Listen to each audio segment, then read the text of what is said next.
So this is an interesting article. This actually is posted by the NFL's Cynthia Freeland.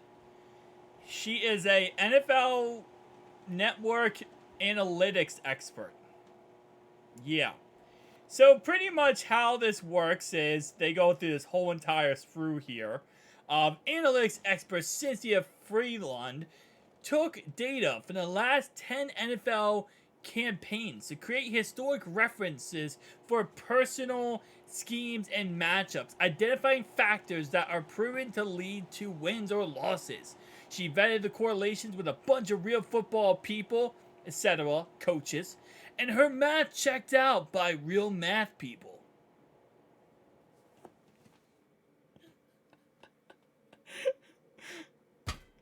Did anyone like proofread what this? Bro, this sounds so corny. This sounds so freaking corny.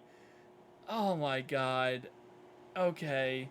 And then it says that Cynthia's simulations include 1 million runs of every single regular season game, which equals 272 million total games played. All to give her over. Well, all to give her what she thinks the team's going to get win percent or win total wise, their floor and their ceiling. You know, the difference is CBS Sports did this yesterday, and it was less dramatic and less intensive. I mean, you're giving predictions on how good the team's going to do. Let's tone it down a tad bit, okay? You don't need to consult math people, real math people.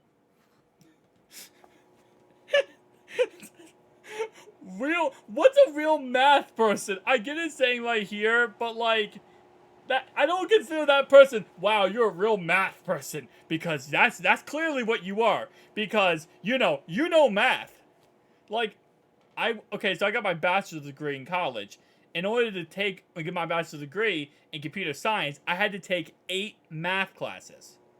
I had to complete 8 math classes in 4 years of college. Am I a real math expert? Can I consider myself one? Real football people, coaches. Okay, first off, let's just get into it. So, yeah, you would probably guess this already, but she has the Chiefs winning. Well, the Chiefs has number 1 on this list here. You can see we're number 2. The ceiling at 12.5 points, floor at 9.7 points.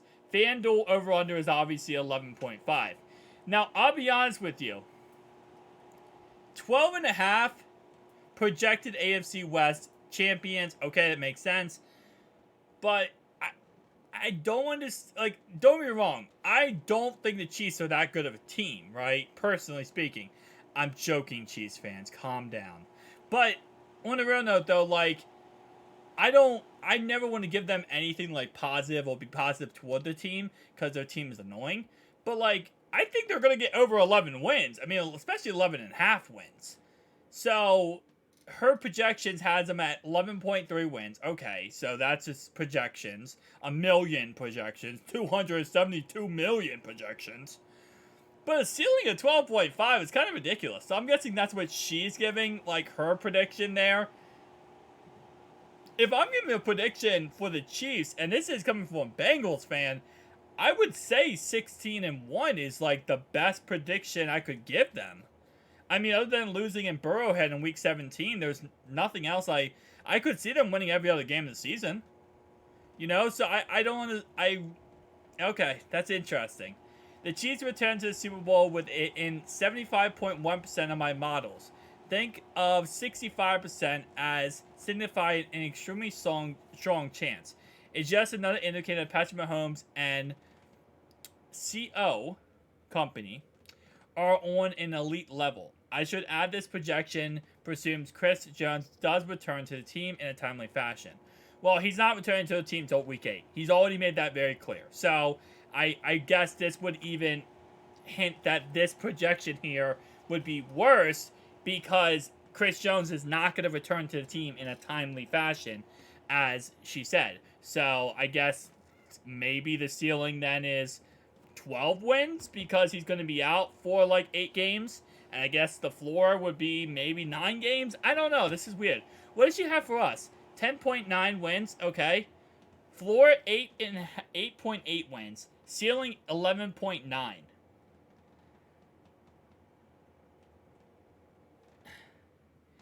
Did they just hire anyone at the NFL nowadays?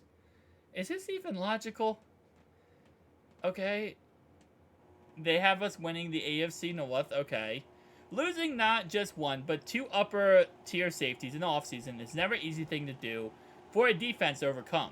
But the good news is Cincinnati's new starters at the position aren't brand new to the NFL. 2022 first-round draft pick Dax Hill got a chance to learn behind Jesse Bates and Von Bell before they departed this offseason. And Nick Scott was a 16-year starter for the 16-game starter for the Rams last season. Also, there's a lot of options for defensive back formations with team veteran corners. Okay. I don't agree with the floor being, I guess that's a little bit almost 9 wins. I don't agree with that. I think our floor right now, roughly speaking, this me being completely just as true as possible, is 12-5. As true as possible is 12-5. Realistically speaking, I think our floor is 13-4. I think I'll put 12-5 as our floor. 13-4, I think is realistic what we'll do. And then I think 17-0 is our ceiling. So, I don't agree with that. This is an interesting article. Buffalo Bills, ceiling is 12.2. So they have a higher ceiling, according to her, than we do? But they also have a lower floor than we do. Obviously, FanDuel over-under is 2.5 points. Which, I'll be honest, like, this one, they put it right at the money. I probably wouldn't bet on the Chiefs or the Bengals here. I think we'll hit it, but I just don't want to risk anything at that point. Because you never know with the NFL. Stupid plays happen. NFLs take away 1 or 2 games from us. Who knows? Maybe they'll take away a whole entire game from us again. Maybe when we play Buffalo, we'll just lose that game. I don't know. They really, I don't know. The Bills, though, 8.7 floor, 12.2 ceiling. Okay. Von Miller is starting the season off on the PUP list, which pushes the ceiling down a bit, but I'm still projecting the Bills to win their 4th straight AFC East title. So, okay, and then she has the Ravens as a projected wild card. 12-game ceiling. See, this is what I'm so confused about. So, it's like, she has the ceiling for the Ravens higher than us. I guess that's just her projection based on her simulations. I hate when people do simulations. Like, I get it. Listen, you don't want to give, like, sometimes your predictions because you might get backlash. And trust me, listen, got plenty of backlash from, like, Browns fans, Ravens fans, and Squealer fans, okay? Can't call them clowns until after week 1, guys. But I got plenty of backlash, and I get that, you know, but at the same time, just go for it. Just go for it. Just put it out there. Because this doesn't make logical sense. The Jets are going to get a wild card spot, okay? We have the Jags here at 9.7 wins. Okay. They win the AFC South. Wow. That's bad. 9-7, and they win the AFC South. She has the Chargers making the wild card at 9-7, pretty much. The Browns miss the playoffs. Okay. The Miami Dolphins misses the playoffs, and obviously all these other teams are going to miss the playoffs too. Pittsburgh Steelers misses it. What does she have as the worst team in the NFL? For the AFC side, because we're going to look at the NFC in a second. The worst AFC team she has is the Colts. I'm not against that. I think the Colts could... I don't know. I don't think the Colts have been the worst, though. I think Anthony Richardson has a lot of potential. I say Houston Texans. I don't know if I would... I think they're going to be the worst team. But who knows? Maybe CJ Stroud ends up working out. Alright. How bad could she mess up the other team? The NFC. Alright. Eagles, number 1. That makes perfect sense. Like, 13.2. Like, she should have gave us that.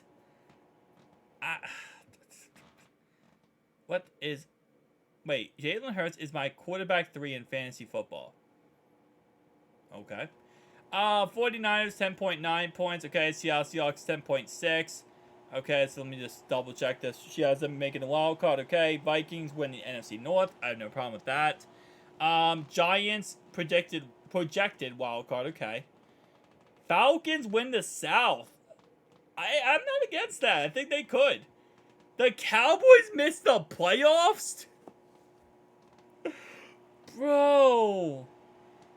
This is trash.